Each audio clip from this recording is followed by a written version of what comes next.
Hi అందరికీ welcome back to my channel.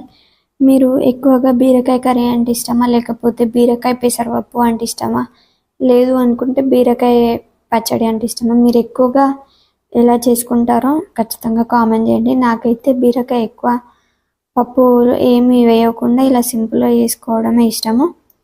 And ఈ ప్రాసెస్లోనే నేను ఎక్కువగా చేస్తాను. సో ఆ ప్రాసెస్ మీకు కూడా చెప్దాం అనుకుంటున్నాను. ఇప్పుడైతే ప్రాసెస్లోకి వెళ్దాం. ముందుగా స్టవ్ ఆన్ చేసుకొని కడాయి పెట్టుకొని అందులోకి ఆయిల్ పోసుకోవాలి.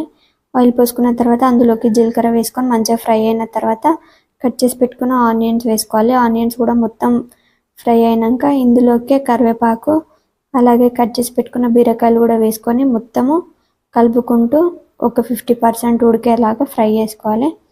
మొత్తం ఫ్రై అయిన తర్వాత ఇందులోకి ఒక చిన్న 2 టమాటాలు తీసుకొని ఇలా సన్నగా కట్ చేసుకొని అందులోకి వేసుకొని ఆ టమాటో కూడా మొత్తం ఉడికేంత వరకు మంచిగా కలుపుకుంటూ ఉడికించుకోవాలి. ఇలా మూత పెట్టేసుకొని కలుపుకొని మంచిగా ఉడికించుకోవాలి. ఉడికిన తర్వాత ఇందులోకి టేస్ట్కి సరిపడినంత కారము అలాగే ఉప్పు వేసుకొని ఒక్కసారి బాగా కలుపుకొని 2 నిమిషాల పాటు అట్లనే వదిలేయాలి. వదిలేస్తే ఉప్పు కారం అనేది ముక్కలకి మంచిగా పడుతుంది.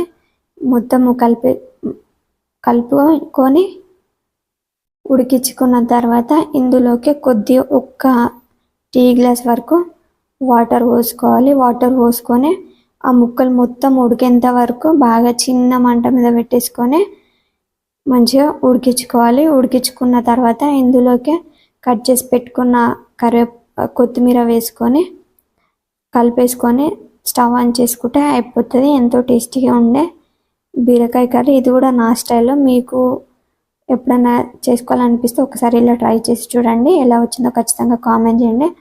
అండ్ అలాగే నా ఛానల్ని ఎవరైతే కొత్తగా చూస్తున్నారో సో ఖచ్చితంగా సబ్స్క్రైబ్ చేసుకోండి.